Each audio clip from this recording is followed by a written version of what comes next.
So youth often complain of not having a say in society. As young people yourselves, how do you feel that you are capable of bringing about change in your communities?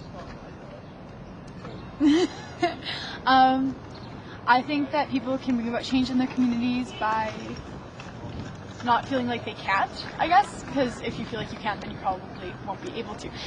Thanks for nodding. So, so I think if you feel like you can, then there's lots of ways that we can be involved in our communities. And how do you think we can prompt young people to start speaking out more and giving their opinions? Maybe by like postering or more places in like rec centers or high schools and stuff.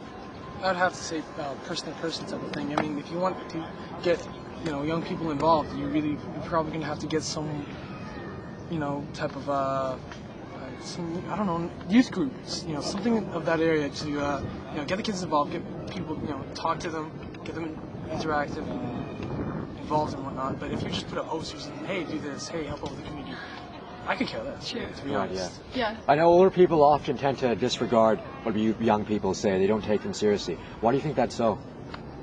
Old people think that they're really stuck in their ways. It's really quite frustrating. Well, I mean, it's a stereotypical. I mean, they think we're young, naive, we haven't learned a lot. We don't really know too much, so it's kind of like. Apparently, how many years you know? Yeah. How many years you live makes up how smart you are, how much you know. It's true, though. Right. That's good to hear. So moving now to AIDS. 40 million people in the last 20 years have died from AIDS alone, and more people continue as we speak to die in low-income countries that have large HIV epidemics.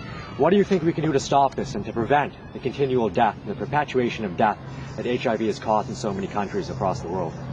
Ship medicine to the countries that actually need it. People in those countries can't afford it. They don't have ways of getting it. They're not making enough money to even remotely even think that there is a cure or a medicine there for them. How come America, Canada hasn't even made a big boat, shipped it over? No, there's programs active out there. I can't really name them off the top of my head, but there are programs and government-funded programs or just charity programs that are helping assisting third world countries with that type of problems. But it can always be better. I think you just improve on it. Invest. Why do you think these companies are either ineffective or are not doing as much as they can? People really believe that you have to give to receive, and receiving is the biggest part about it. And I think that places that are even government funded, they're in it to get the most benefit out of it. And if they're not getting the most benefit, then they're not going to try half as hard. So it's another instance where greed affects people from helping their compatriots. All right. So to move on to the environment now. In the media, we're constantly bombarded by images of CO2 destruction, where global warming has created climate change, has destroyed environments, destroyed ecosystems, and now in recent times there's been this sort of idea that our generation has a very special mandate, a very special burden to cure these problems, to solve all the different ills that have come about, and to preserve the environment. That if we don't, then our world essentially will go to hell. How does this make you feel, and do you really feel that you have a special burden on your shoulders because you live in this generation? I feel bad that people before us did this to the environment. We've known about global warming for years and years. This isn't the first time it's ever come up. It's just the first time people are actually acknowledging it. And it's really frustrating because people aren't doing all they can for it. And Yeah, I've been my opinion on that's been a little iffy. I'm not sure if the government or everyone, the industry and everything that affects it. I don't know if people are really taking it seriously. I don't know I'm personally unsure if they acknowledge it as a major problem. I think we're kind of putting it off, saying, okay, it's a problem, guys, but let's just keep on going. We can worry about it 20 years from now, 100 years from now. Sun's not going to burn out anytime soon. I don't see. And how do you think we can sort of rouse public consciousness and make people really interested and proactive about protecting their environment and taking this thing seriously? Because if they don't, then we're going to find ourselves in a very serious situation later on. Well, that's always the problem. I mean, we just, getting people really into it. I guess it's slowly, getting people are crawling into the idea of this, Finally, people actually believe it exists. Yeah, I think it's a little more aware. Because now we're seeing the problems, really. Yeah, put us 5 years back. Very few people really cared or is even aware of this type of problem, but I think we're getting in the right area at least. At least something's happening. Yeah. Okay. So lastly, we live in the midst of an economic downturn that's probably second in severity only to the Great Depression. And as we speak, millions of jobs are being lost throughout the world. Major corporations are going bust, and global economies are quickly sinking.